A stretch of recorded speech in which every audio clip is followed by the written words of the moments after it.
All right. Rolling here soon. Kind of an early start, but we're good here. Let's do it.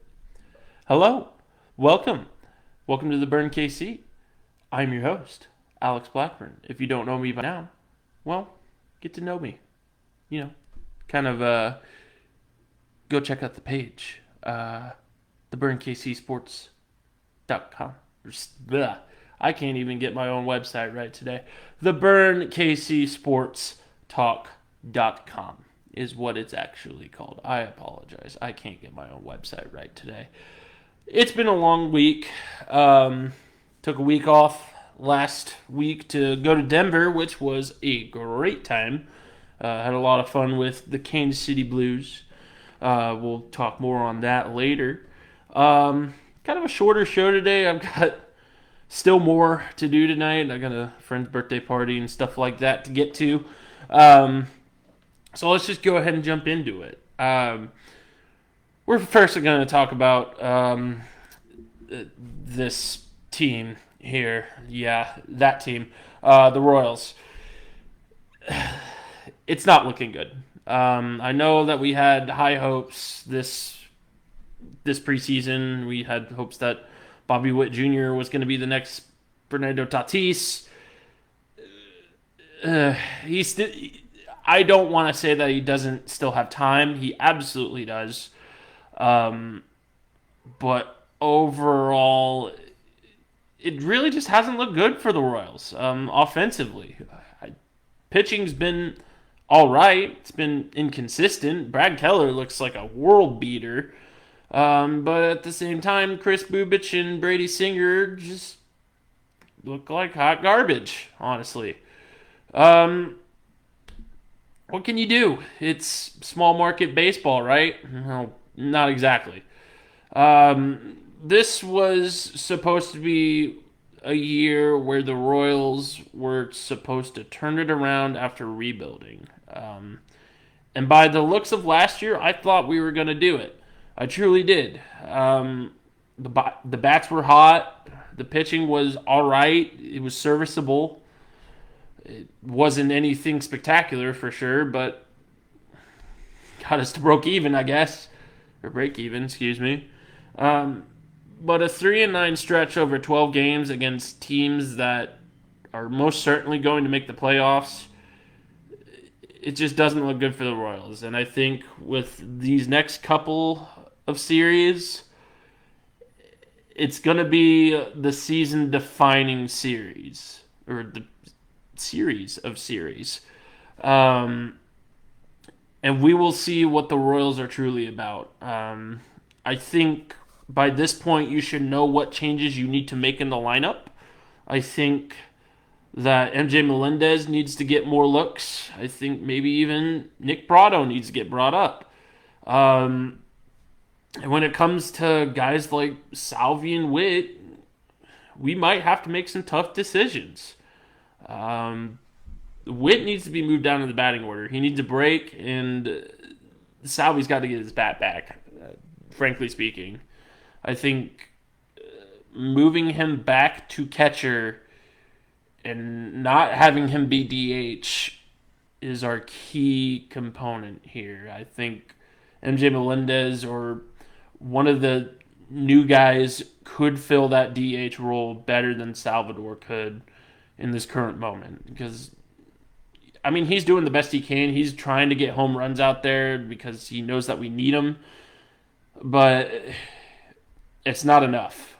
And frankly speaking, he's looking like Salvador of old, where he's playing golf. I mean, he's swinging at everything. And it needs to be rectified, and it needs to be rectified now. Changes in bullpen. I think Brad Keller and Zach Greinke need help for sure, but guys like Chris Bubich and Brady Singer aren't exactly doing them any favors. Neither is our offense. There needs to be a change. I think Bubich and Singer need to be pushed back in the rotation a little bit, or maybe not even in the rotation at all. I know we have some minor league arms down in AAA that could easily, well, at least we hope so, translate to the big leagues. I mean, what was that kid's name? Lovelace, I think is what his last name was. That kid, first round pick, first round pick pretty early because we weren't that great in 2020. I think we use him, but obviously I'm not the general manager. I think there needs to be a change in our scouting because frankly speaking, if we don't feel like these guys are ready and we're not bringing up the Alex Gordons anymore. We're not bringing up the Salvador Perez's, the Eric Hosmers, etc. There needs to be a change because, frankly speaking, Bobby Witt Jr. was your best hope, and so far he's been just okay. He's been very underwhelming. Um, and I think from that point of view, yeah, we've got a lot of minor league talent, but at what cost? I mean, there's a difference between being good in the minors and being good in the majors. We saw that with Bubba Starling. It's rather intriguing to watch these guys that are being brought up from the minors just not be good. I mean, what's the deal? Is the training bad? Is the scouting bad? Does there need to be a change in the minor league system? And I think this year will show whether or not that needs to be the case. In this next series of opponents, they're not as good as the opponents that we have faced. I mean, the Cardinals are absolutely going to the playoffs. I don't think there's any doubt about that. But I mean, the same with the Yankees as well and all them. The Rockies, pun fully intended here, the Rockies are a little rocky. I can't believe I just said that. But yeah, they're not anything spectacular. They're better than what we're doing right now, but I think this will be a true test, a true litmus test to see how good this team is. Um, and there's going to be some guys that need to wake up and need to start hitting well, need to start pitching well. Otherwise, in my opinion, I don't think there's any room for tolerance. I think it's a zero tolerance policy. If you are not good and you are not doing your job, you are down. I think that's how the Royals need to go about this. I get, loyalty and everything like that to players that have been on the roster for a while. Some people just need a break. I mean, that's really all it is. I mean, you look at Hunter Dozier. Hunter Dozier spent some time in the minors. Brian O'Hearn spent some time in the minors. They came back better. They came back better, and if we need to do that for a couple of the pitching arms or even a couple of the batters, then I say so. It really comes down to consistency and how consistent this Royals baseball team is because there's been games where they've looked like absolute world beaters. I mean, that 7-0 beat down on the Cardinals was extremely impressive thing of baseball. I mean, it's hard to cheer for a team that is so up and down, and for a fact, well, I don't want to say for a fact just yet, but that it may be all for naught if they don't get their head on straight and start consistently winning. But I mean, again, we'll just have to see with these next couple games. It's been a rough go so far, but I think there is still time and hope that we can still hold out for this team to improve. That's all I got for the Royals. Let's go to the draft. I mean, I wish I got a chance to talk about this last week because, my God, the Chiefs had a great draft. I better than any mock that I did or that I saw, really. And that's what we have the professionals for. I mean, shoot. I don't think anybody expected Sky Moore to fall that hard, or George Karlaftis. The trade up for Trent McDuffie was great, in my opinion. I think he will be a shutdown corner, and I think we got some hitters on defense as well in Leo Chanel and Brian Cook. Um, it was a great draft. I have no complaints. Even with the late round picks, you're building you're building depth at these positions with bodies, and I think that's what the Chiefs needed to do in terms of how they would improve with this draft. I think you need to get bodies in there, and I think you need to get competition in training camp to prove who's the fittest and who's the best.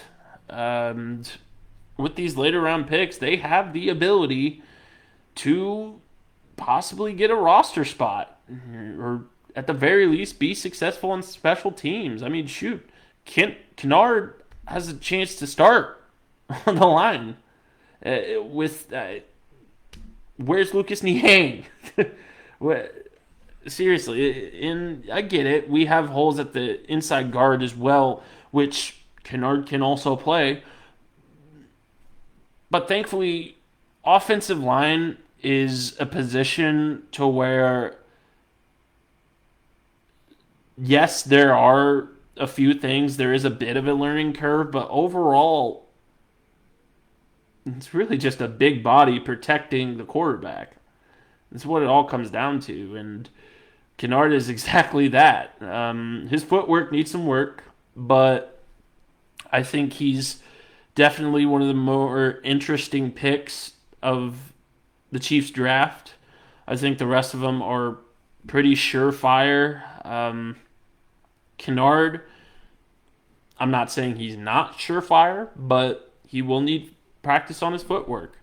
But he'll still be a body. And honestly, I think he's better than a lot of the backup offensive linemen that we have right now. It'll be interesting to see where we fit him. As for the rest of the guys, I think Trent McDuffie is going to start right off the bat, and I think he's going to be a great shutdown corner. He's a ball hawk. He knows how to get into coverage and stay in coverage. His press is great. There's a few things that he'll have to work on.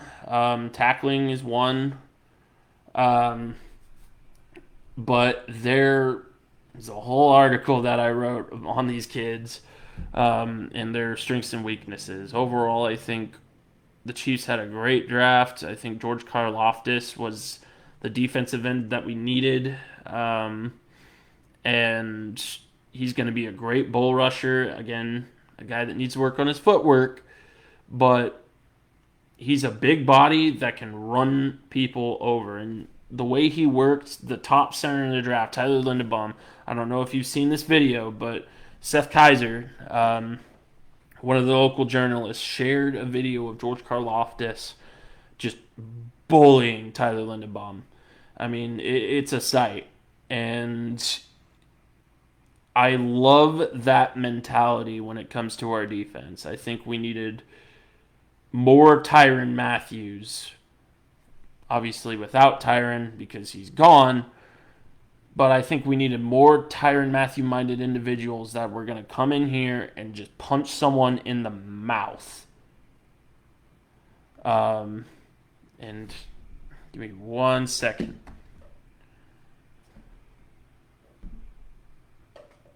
What's up? I am doing a live right now. 6 o'clock. Okay, I love you too. Bye-bye. That was my mother. Sorry about that. But back to the draft, it's hard to see any flaws. Um, and the way we stacked our defense to where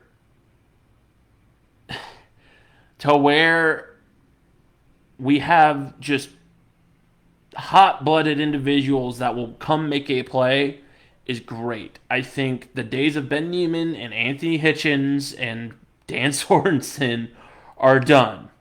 I think we will get the energy of Dan Sorensen and Tyrann Mathieu with the play when it comes to these guys, and we'll get it for longer. I think what a lot of people forget is Tyrann Mathieu's older. He's a veteran, and the way we structured our draft should have been a dead giveaway that we were saying goodbye to Tyrann Mathieu. Brian Cook will be a lot like Tyrann Mathieu if he plays the way he did in college, and I think he hits harder too. I think he's a guy that can come up and make a play on the run as well as the pass, and same goes for Trent McDuffie. Even though tackling is kind of an issue for him, but he's there. He recognizes plays well, and he's a ball hawk too. I mean, I see a lot of Marcus Peters in Trent McDuffie without the discipline issues, which is fantastic. I hate the way that we left Marcus Peters, but I think we get a fresh start with a better player in Trent McDuffie. I think he's going to be great. I think he will provide a tight lid on our coverage that hasn't been seen since Marcus Peters was here. And it's much needed. And same goes for Brian Cook and maybe even Joshua Williams. He's a D2 prospect, but he was dang good at the D2 level. We'll just have to see. I'm excited. I think we make another free agent signing or two before the season's beginning. I think we either go pick up a defensive tackle or, really just a defensive tackle. If we pick up Hakeem Nicks or, who's the other guy that's on the block? I can't remember. Oh, yeah, Jadeveon Clowney. If we pick up one of those two, it's been a fantastic offseason for the Chiefs. I already think it's been pretty good, but if we pick up an inside threat to complement Chris Jones and his contract year, no less, I think we do pretty well for ourselves, and we've had a great offseason. So we'll just have to see. Chiefs will be fine. I think a lot of the worry that came with, is our wide receiving core going to be okay without without Tyreek Hill? Is our defensive back, which was already weak, mind you, are they going to be okay without Charvarius Ward or Tyrann Mathieu or Dan Sorensen? Which, they are.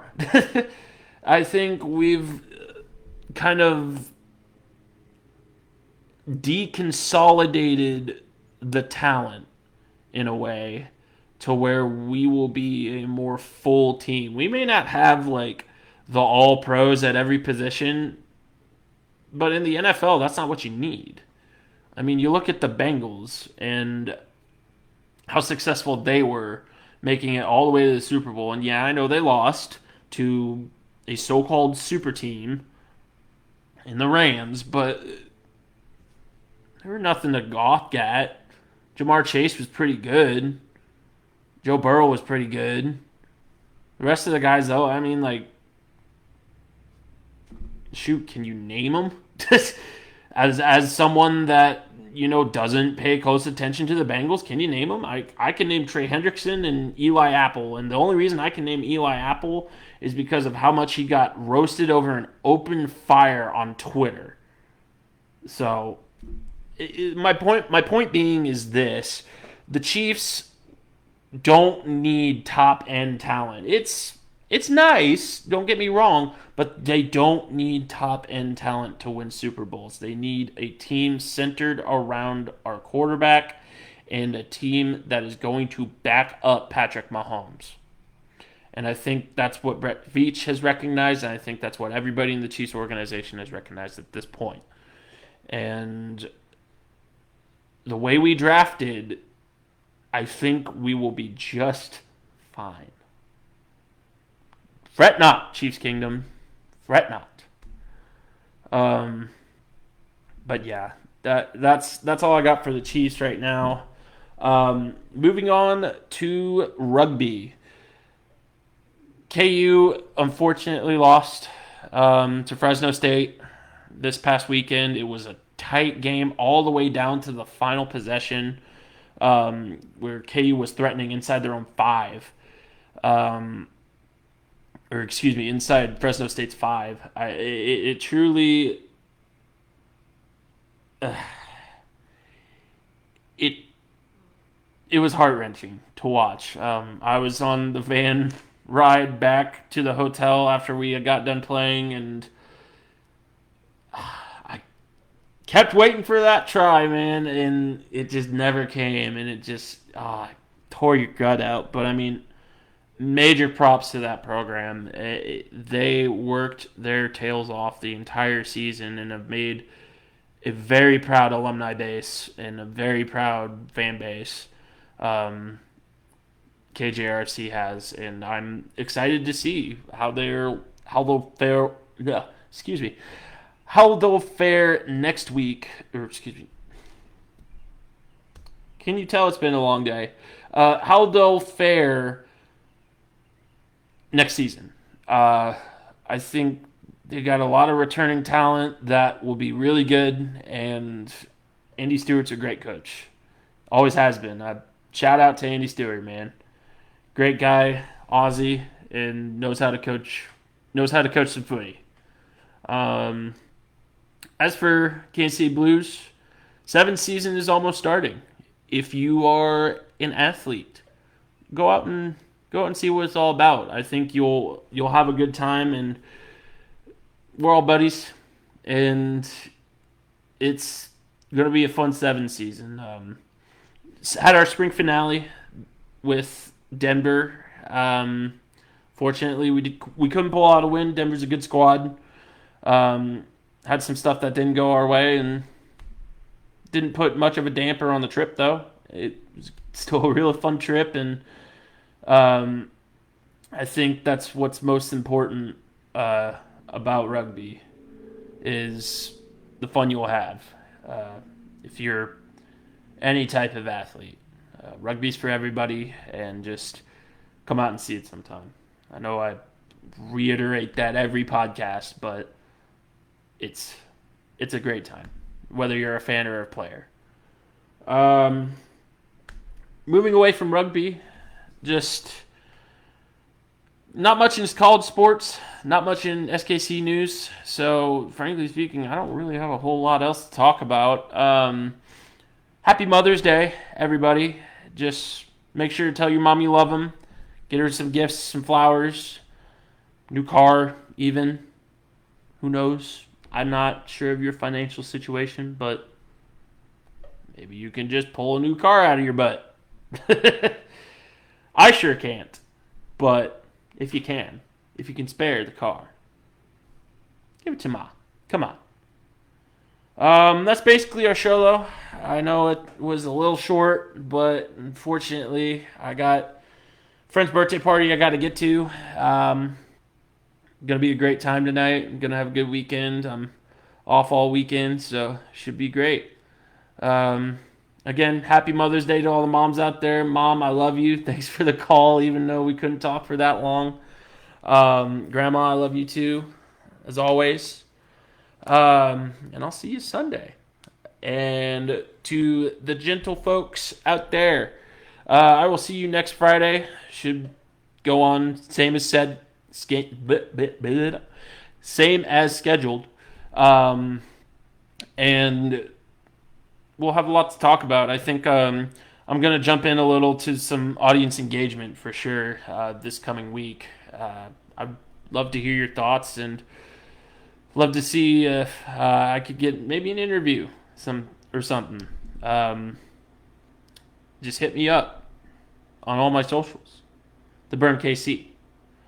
Facebook, Instagram, Twitter. I have it all. So if you're looking to interview, don't hesitate to hit me up. This is the Burn KC. Signing off. Have a good weekend. Happy Mother's Day.